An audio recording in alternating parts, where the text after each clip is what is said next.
29 जुलाई 2026 को दिल्ली के पूर्व मुख्यमंत्री अरविंद केजरीवाल जी ने एक प्रेस कॉन्फ्रेंस किया। इस प्रेस कॉन्फ्रेंस का मुख्य विषय E20 पर आधारित था।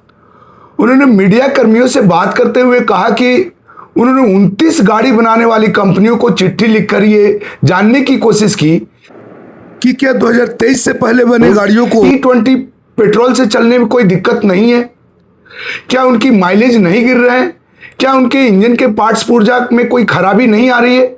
और अगर वो कहते हैं, अगर वो गाड़ी कंपनियों वालों का ये मानना है कि उनके माइलेज में दिक्कत नहीं आ रही, पार्ट्स पुर्जा खराब नहीं आ रही, गाड़ी को कोई तकलीफ नहीं है चलने में, और अगर ऐसे में गाड़ियां खराब होती है तो क्या इसका हर्जाना वो गाड़ी कंपनी भरेंगे। उन्होंने आगे बताया कि ऐसे में कोई भी लिखित तौर पे तो कुछ कहने से साफ इनकार कर दिया, लेकिन 9 बड़े गाड़ी कंपनियों के बड़े पदाधिकारियों से उनकी फोन पे लंबी बातचीत हुई, जिन्होंने ये स्वीकारा कि ऐसे में उन्होंने स्वीकारा कि 2023 से पहले बने गाड़ियों को E20 से चलने में दिक्कत तो है, माइलेज में कमी तो आएगी, लेकिन ऐसे में वो इसके खिलाफ कुछ लिख के नहीं देंगे, इसके खिलाफ कुछ बोल नहीं पाएंगे, क्योंकि मोदी सरकार का उन पे बहुत बड़ा दबाव है। उन्होंने आगे बताया कि कंपनी वालों का मानना है कि कंपनी वाले जिनसे उनकी बातचीत हुई, उन्होंने ये कहा कि अगर हम ऐसा कुछ लिख करके दे देंगे या कुछ ऐसा बोल देंगे तो मोदी सरकार हम पे ईडी का रेड मरवा देगी, इनकम टैक्स और सीबीआई का रेड मरवा देगी। आगे उन्होंने कहा कि गाड़ी बनाने वाली तमाम कंपनियों पर ऐसा दबाव है कि मोदी सरकार ऐसा दबाव डाल रही है कि ये लिख करके दो कि E20 से चलने में किसी भी गाड़ी को किसी प्रकार का कोई नुकसान नहीं है।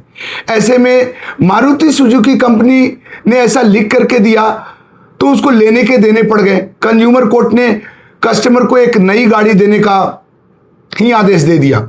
आगे श्री अरविंद केजरीवाल जी कहते हैं कि मोदी सरकार इन गाड़ी बनाने वाली कंपनियों पे गुंडागर्दी क्यों कर रहे हैं, उन पे जबरदस्त क्यों कर रहे हैं। उनका कहना था कि गाड़ी जनता ने खरीदनी है, पेट्रोल जनता ने इस्तेमाल करनी है, तो ऐसे में E20 के साथ मोदी सरकार जबरदस्ती क्यों कर रही है। आगे इस प्रेस कॉन्फ्रेंस में उन्होंने जिक्र किया कि लगभग 30 करोड़ ऐसी गाड़ियां हैं जो कि 2023 से पहले बनी हैं, जिनको E20 पेट्रोल से चलने में दिक्कत आ रही है। लगभग उन्होंने बताया कि 22 करोड़ 2 व्हीलर है और 8 करोड़ 4 व्हीलर का उन्होंने जिक्र किया, जिनको 2023 से पहले बनाया, ऐसा उन्होंने बताया। आगे उन्होंने बताया कि मोदी सरकार इन तमाम गाड़ियों को कंडम बनाने में लगी हुई है। पूरी शिद्दत के साथ मोदी सरकार पे यह आरोप लगाया कि कंडम बनाने में लगी हुई इन गाड़ियों को। इस प्रेस वार्ता में अरविंद केजरीवाल जी ने आगे कहा कि इथेनॉल पेट्रोल से महंगा है। जिस जगह पे इथेनॉल बनती है वहां के आसपास की पानी लगभग पूरी तरह से प्रदूषित हो जाती है, और ये जो किसानों की फायदे की बात बताई जा रही थी, किसानों को भी इस इथेनॉल नीति से कोई फायदा नहीं हो रहा है। उन्होंने बताया कि इथेनॉल की कैलोरीफिक वैल्यू पेट्रोल की तुलना में कम है, जिससे माइलेज पे भी असर पड़ता है। पेट्रोल की तुलना में इथेनॉल वाला पेट्रोल माइलेज भी गाड़ियों को कम देता है। तो ऐसे में उन्होंने साफ तौर पे कहा है कि मोदी सरकार को ये E20 नीति वापस लेनी पड़ेगी।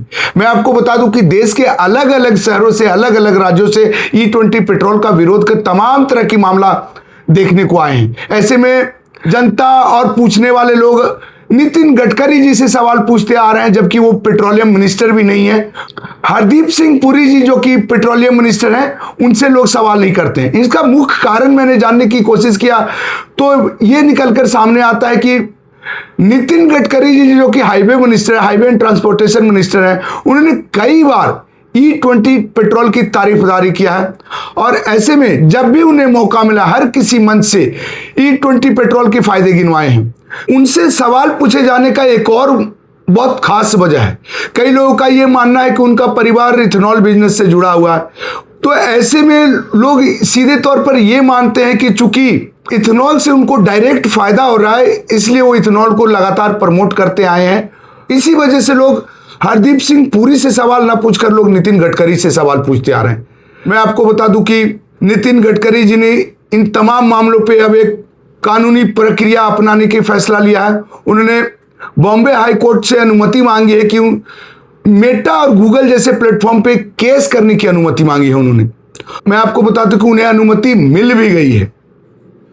आपको क्या लगता है, क्या नितिन गडकरी जी ने सचमुच में अपने निजी फायदे के लिए E20 पेट्रोल को प्रमोट किया है? क्या जनता को E20 मामले पे नितिन गडकरी जी से सवाल करना चाहिए या हरदीप सिंह पुरी जी से सवाल करना चाहिए? रखिए अपने विचार कमेंट्स बॉक्स में।